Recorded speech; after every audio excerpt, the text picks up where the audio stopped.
Welcome to Meet the Masters of Income Property Investing. I'm your host, Jason Hartman. The 2019 Meet the Masters of Income Property, March 23rd and 24th in Newport Beach, California.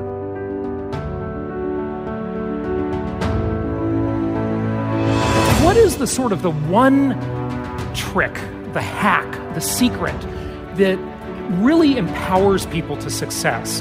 Income property, the most historically proven asset class in the entire world.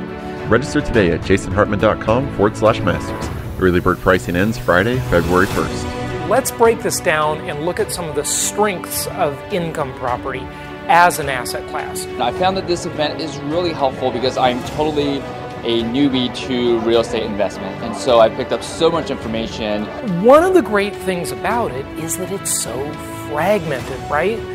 Embrace the fragmentation. jasonhartman.com/masters.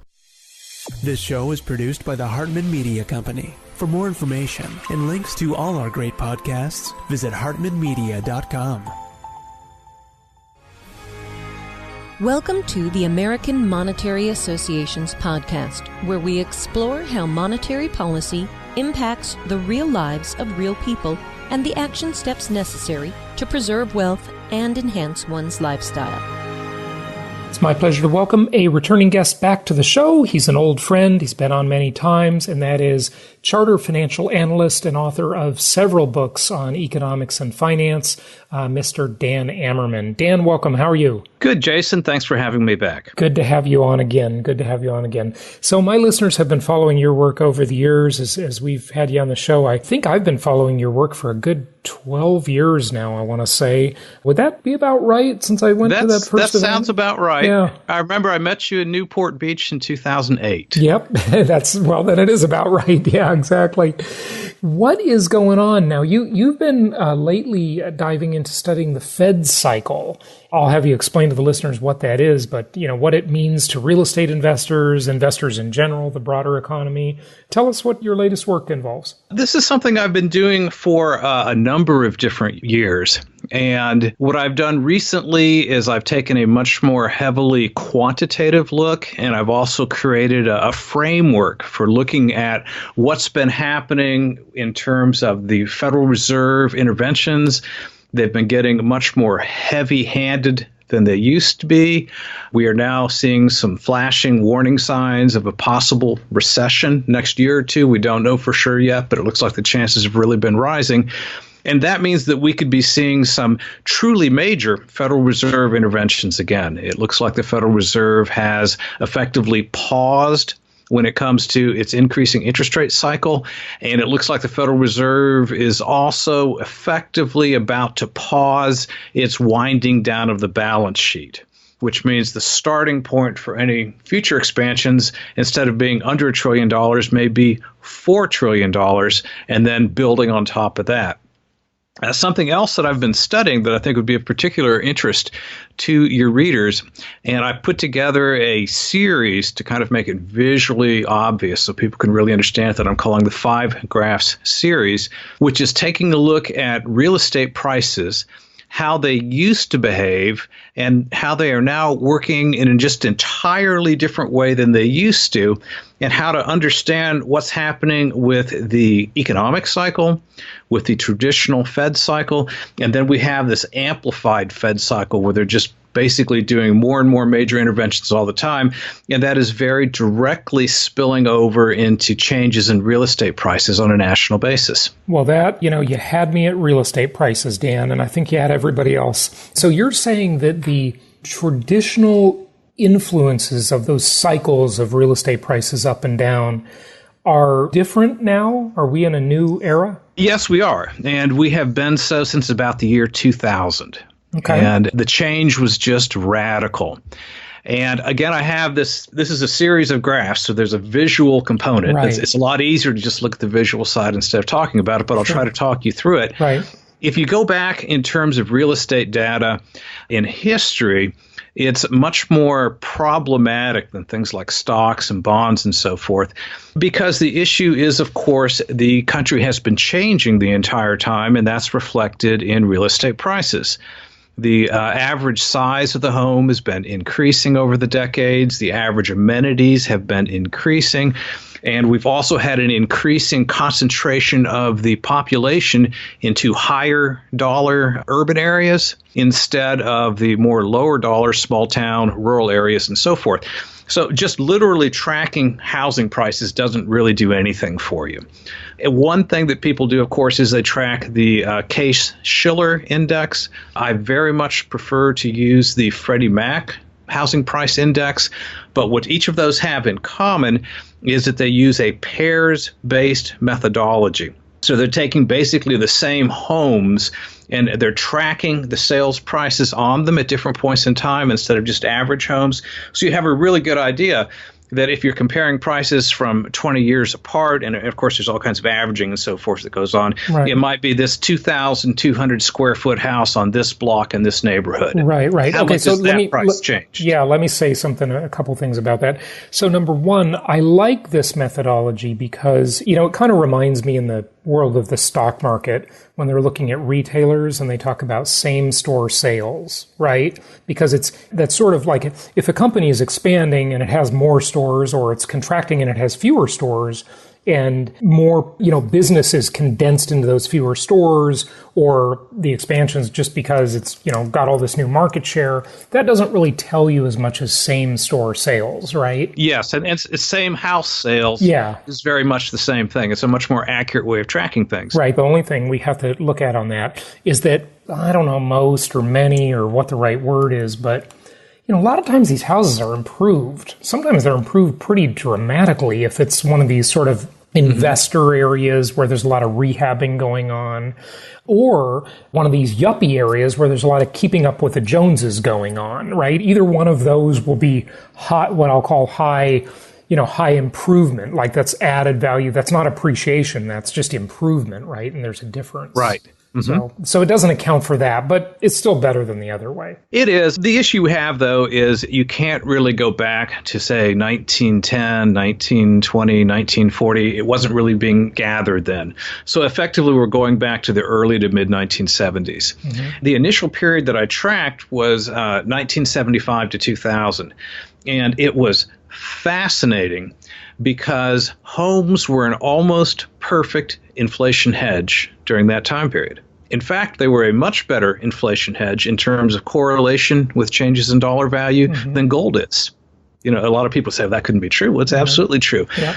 Housing would move up and down in a range, and I looked at it on an inflation-adjusted basis very consistently within 10% of the long-term average.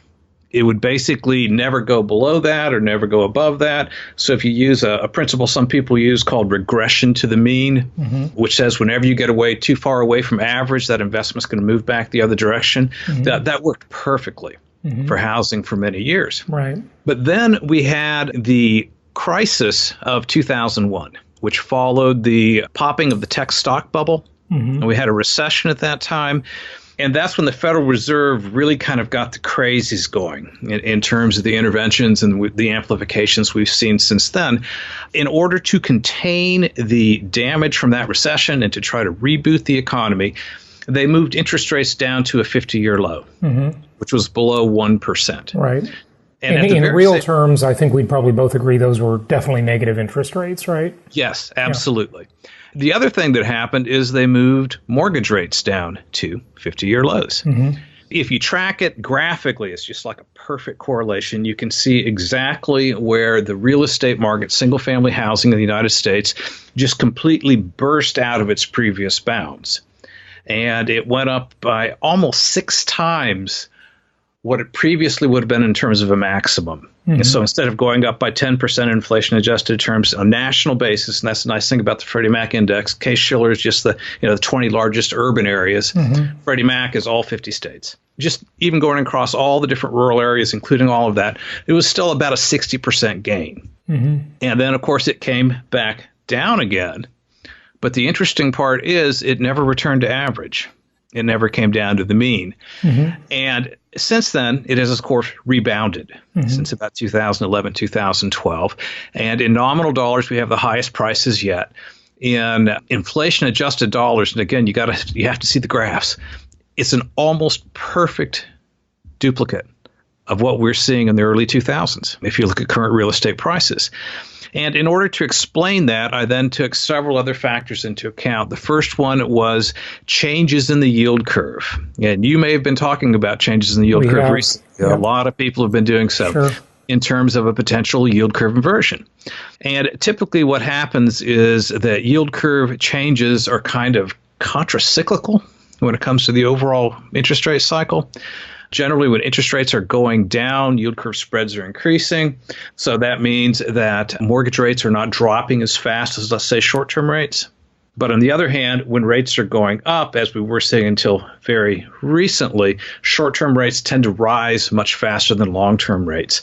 And because just 30-year fixed-rate mortgages is the most common example there, that's priced above the 10-year Treasury. So that the yield curve spread helps explain how that goes up and down. And if you put what the Fed is doing together with, and again, this all works better graphically, with the changes in the yield curve, you get changes in mortgage rates. Then you get changes in mortgage payments when you, on an inflation-adjusted basis, when you build in the prices as well. Mm-hmm. And once you take those 5 steps and you put them all together, you have a perfectly predictable pattern where housing prices begin to make perfect sense. Right. Yeah. And where we currently are and where we were in the early 2000s were entirely logical when you look at mortgage payments on an inflation-adjusted basis. Mm-hmm. Okay, that's good. And so let's remember that, and let's go back to that in a moment. But the thing we also, of course, have to say, which I know you understand all too well, but just to remind our listeners, and we may have some new ones, 3 types of markets: linear, cyclical, and hybrid. Most of the attention goes to those cyclical markets with a glorious highs and the ugly lows, not the, middle America linear markets that we like the best. And all of this talk about pricing doesn't take into account rental rates. In fact, like you mentioned earlier, Dan, a lot of that is counter-cyclical, because when, prices decline or soften at least, and there's not as much interest and urgency to go into the for sale market, we usually see upward pressure on rents. And then we see the opposite when the sale market is just going crazy. This is the problem with having a Federal Reserve. It reacts too quickly. If the marketplace was governed by a free market rather than a centrally managed economy, we would see, I would argue, much more gradual changes in ups and down cycles. But when the Fed cuts interest rates, or they raise them and cause urgency by raising them, to a point, obviously, then it levels off or declines. But, it just causes too much craziness in the marketplace. It's like a feeding frenzy. It's ridiculous. That's not a normal market shift. It's the result of a centrally managed economy, right? And it's now directly translating into real estate prices to an extent that is historically unprecedented. Mm-hmm. Or I should say the last approximately 20 years have created an entirely different price cycle. And as you point out, of course, that's different in different regional locations. Yeah. Okay. What does this mean today, and what can we expect? Well, predictions, everybody, everybody wants a prediction yet.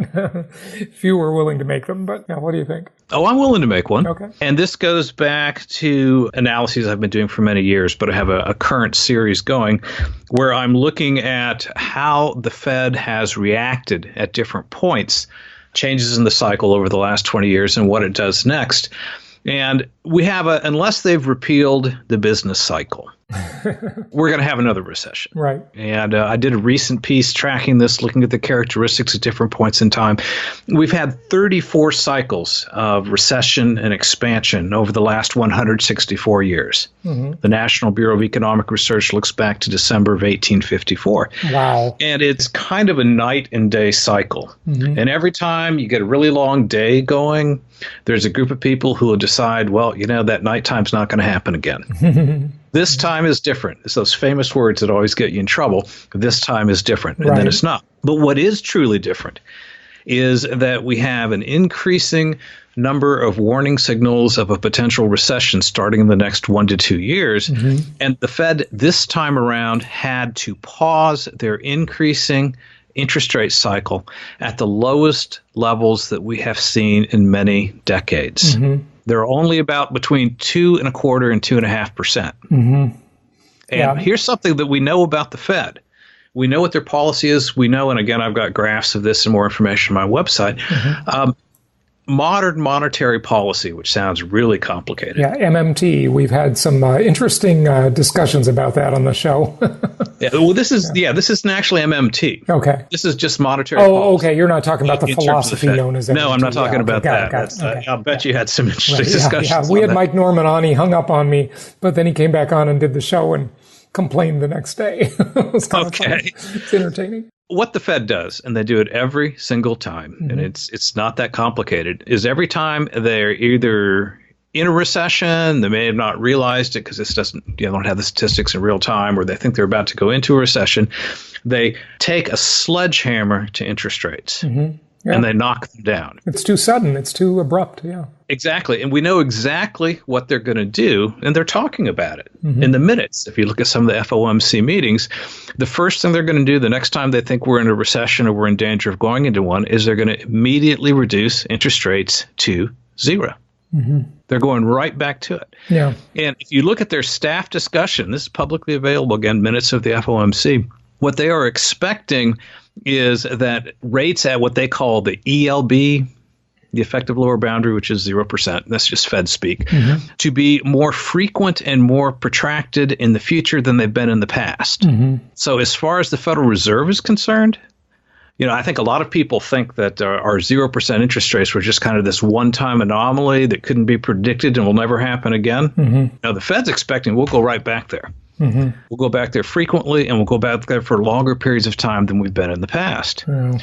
And that completely changes things when it comes to real estate. It sure does. Values. Yeah. Dan, here's the $1 million question. And, we've seen this kind of reloading behavior of the Fed, reloading the bullets into the gun for the next cycle, right? We've seen that lately. But they got cut off. They couldn't do it. That's exactly what my question was. Do they have enough ammunition to, and maybe we should just explain this concept to the listeners a little bit. Not everybody, I'm sure, thinks of it. But the tools the Federal Reserve has, when the economy gets tough, it's usually because the money supply is constricted, right? So they can increase the money supply. They can do it through, reserve rates with the banks. They can do it through just pure printing of money or, electronic money creation. They've got some tools like this, right? And so by keeping interest rates too low, then they don't have any tools. They don't have any ammunition if things get bad during a low rate environment. And, look at Japan, right? That's an interesting study. So they've been trying to raise the rates and take the punch bowl away so that they have some ammunition ready for the next cycle, which makes us all think maybe they know the cycle is coming, right? Oh, they do very much, and they are talking about it. Sure. They have their staff presentations at the Federal Open Market Committee. I cover this graphically, of course, as well as the actual numbers in a recent analysis from within the last couple weeks that I put out called "Will the 35th Recession Bring a Swift Return to 0% Interest Rates?" And just to hit it real quickly here, if we go back for the last 5 recessions, the last 5 Federal Reserve responses in about the last 40 years or so. In the recession of 1980, the Federal Reserve dropped interest rates by about 8.5% in 3 months. Wow. Now, you want to talk about an active intervention? There's an active intervention. Yeah. The 1981 recession, they dropped rates by 10.5%. The 1990 recession, they dropped rates by a little less than 7%. 2001 recession was about 5.5%. So if you look at the averages of those 4 episodes, each of which were actually shorter recessions than our average on a long-term historical basis, they're dropping interest rates by over 7%. Mm-hmm. And then the problem they ran into, and this is all interconnected, real estate values, the economy, and so forth, is that they were trying to increase interest rates when they saw developing economic problems in 2006. Mm-hmm. So they got worried and they paused. All right. And the yield curve inverted, by the way. Right. This is really interesting. Financial crisis of 2008. In 2006, we had something very similar today. the Federal Reserve paused, and there was a yield curve inversion. In the year 2000, the Federal Reserve paused. There's a yield curve inversion. 2001 recession followed. In the year 1989, the Fed paused. There's a yield curve inversion. The 1990 recession followed. But the problem this time around is because they had to pause before they had the ammunition enough to really knock them down. Knocking interest rates down to 0% was not enough. It wasn't nearly enough. And that's why they had to go to all the quantitative easing and balance sheet expansion craziness, was because they didn't have the room. Now, if you look at where we are today, we're less than half that high. If you look back over the last 40 years, what it takes to get out of recession just by slamming interest rates down, that's what monetary policy really is, or at least the most important component. You slam interest rates down, we're only about a third of where we need to be. So what does that tell us? Well, it tells us two things. First, as almost as certain as the sun coming up in the sky, if we run into another recession, those interest rates in terms of Fed fund rates are going straight down to 0%. And then where things get interesting is how they make up for the lack of ammunition, what else they do beyond that. And you certainly have some possibilities. I think the Fed is most interested in balance sheet expansion, which is just a Fed speak way of saying incredible monetary creation on a scale we've never seen before. Another possibility would be literal negative interest rates in the United States. Another possibility, and this is what the OECD is pushing. I did an analysis on this back in December, and this didn't get nearly enough attention. The OECD, one of the major international organizations, called to the developed nations of the world to work together to develop a plan for coordinated massive deficit spending in the event of another recession. Wow. So Keynes has taken over the world, huh? Indeed. Now, each one of these things probably individually sounds crazy to the average person, even though we've seen variants of all three of these all over the place over the last few years. First, 0% interest rates is tough enough. Extraordinary new round of monetary creation is hard to believe. Literal negative interest rates in the United States are hard to believe. Quickly tacking on another 10 trillion on the national debt, let's say, on top of everything else is hard to believe. But those are kind of the choices. Yeah, wow. That's because they simply don't have the tools they believe they need. And again, we don't know what would happen if the Fed were to just disengage and not do that at all. Right. But the problem is they've got the power, and we know they have no intention of disengaging. Yeah. So whether they're right or whether they're wrong, this is what they're likely to be doing to us. And this is going to set off very rapid investment price changes across numerous different categories. And in my opinion, we have to believe that investment real estate is very much going to be one of those categories. So we'll see asset inflation in investment real estate. And tell us about general inflation. That's what that means, right? I mean, it seems obvious enough, but, sometimes it's a little more nuanced than that. It can be quite a bit more nuanced than that. There's really two different ways of looking at inflation. And there is kind of the general public version, and then there's the financial mathematics version. In terms of the general public, it's very easy to leap to, this is all craziness. Wile E. Coyote just ran off the side of a cliff. None of this makes any sense. Certainly, we're going to have immediate hyperinflation or something like that. And that could happen. Monetary collapse does happen. And that's happened a number of different times in history. But there's other ways of holding things together. And one of the best ways of doing so from the perspective not of you and I, not of the citizen or the investor, but from a governmental perspective, is to have controlled inflation and use that to essentially wipe out the debts as well as saver assets as well as investment assets in a manner where most people or most voters don't truly understand what's going on. And in that case, what you need is a real rate of inflation that is somewhat higher than what is being publicly stated. For instance, we could say that if we go to 0% interest rates and the government says we have 2% rate of inflation. But in fact, if you look at the average prices that everyone is paying for everything, and I think we're each in positions, Jason, where we talk to a lot of people and we know prices are going up higher than what the government says they are on a national basis, then maybe we've got a 4% real rate of inflation. And if that means we have negative 4% interest rates, the government can do amazing things with that in terms of maintaining financial stability, but the costs are extraordinarily high for most people who are doing what they're supposed to be doing, so to speak. And doing what they're supposed to be doing is the old version of saving money and that kind of old-fashioned style, which should make sense, right? If we lived in a normal world where they weren't debasing our currency all the time, right? Is that what you mean? Yes. Yeah. Something, it's really mind-boggling, it is. But it creates, Dan, as you have so aptly pointed out for so many years, tremendous opportunities for those people who, I don't want to say game the system, they just simply do what the powers that be do. They inflate away their own debt.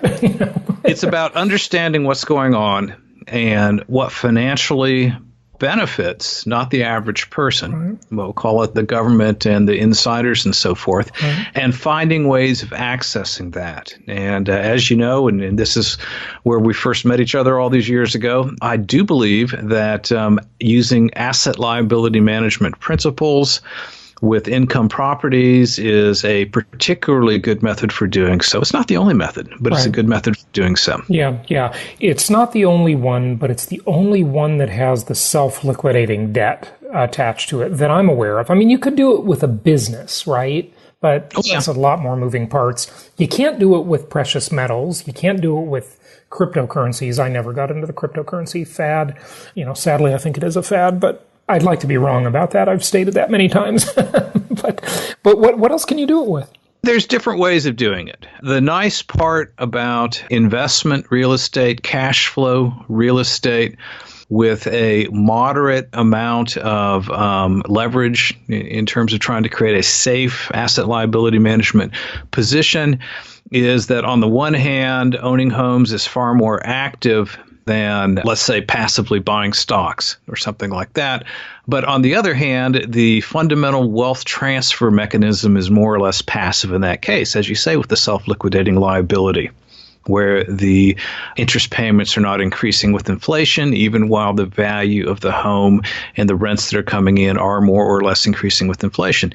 The other alternatives, and this is part of the reason for my work, why my work has gone down some very different paths than it was, say, 10 years ago or so, is I've been getting a lot of requests from different people who are saying, okay, properties are great, but I've got these assets in my retirement account, and I want to be able to know what I can do with those to protect myself from this situation, or maybe even come out somewhat ahead. And there are alternative ways of doing that as well, but we got to raise our game a little bit and have a better understanding of what the Federal Reserve is doing and how that impacts each different investment category. So what I currently use is I have a framework where I have the columns are the changes in the Federal Reserve cycles, the economic cycles, and so forth in these amplified times. And the rows are the investment categories.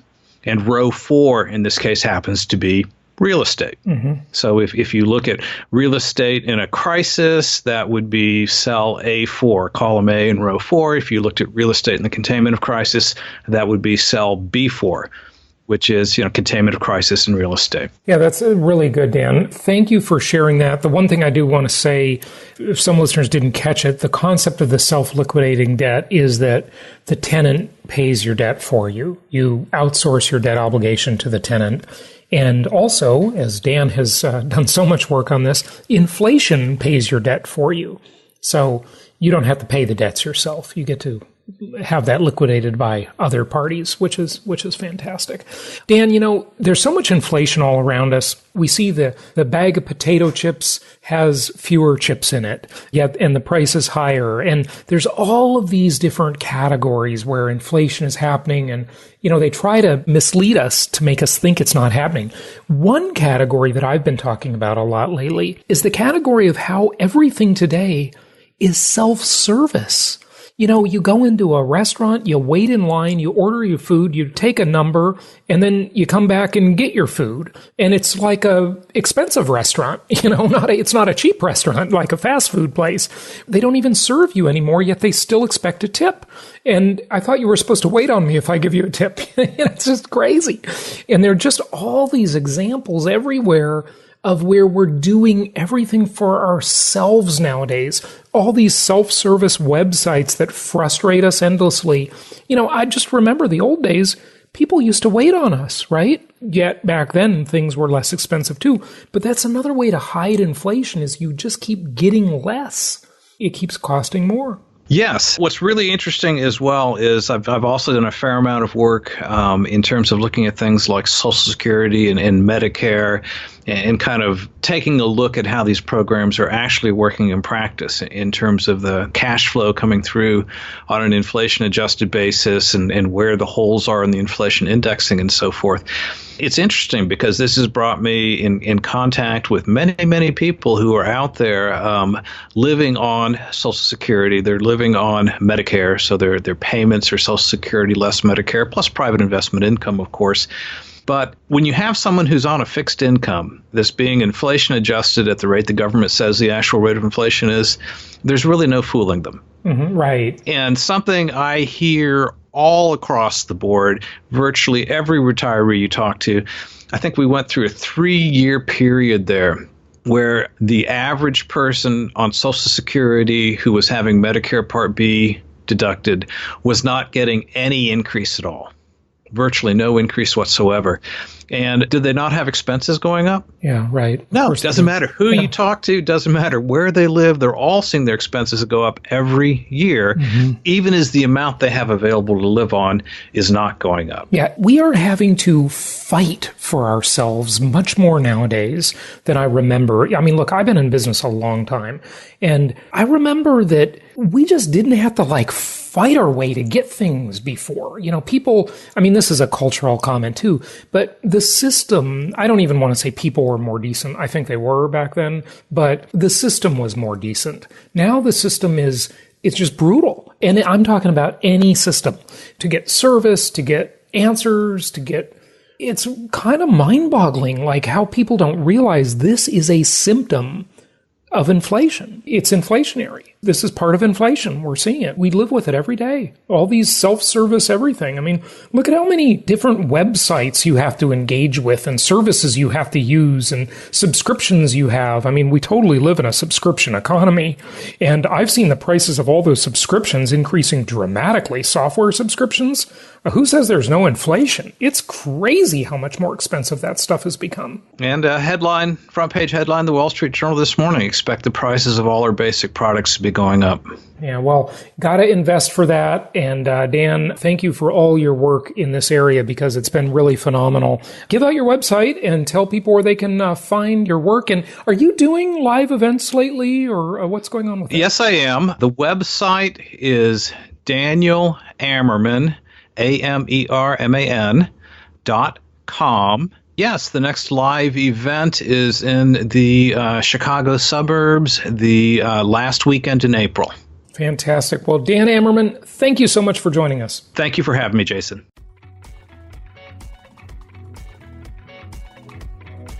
Thank you so much for listening. Please be sure to subscribe so that you don't miss any episodes. Be sure to check out the show's specific website and our general website, hartmanmedia.com, for appropriate disclaimers and terms of service. Remember that guest opinions are their own, and if you require specific legal or tax advice or advice in any other specialized area, please consult an appropriate professional. And we also very much appreciate you reviewing the show. Please go to iTunes or Stitcher Radio or whatever platform you're using and write a review for the show. We would very much appreciate that. And be sure to make it official and subscribe so you do not miss any episodes. We look forward to seeing you on the next episode.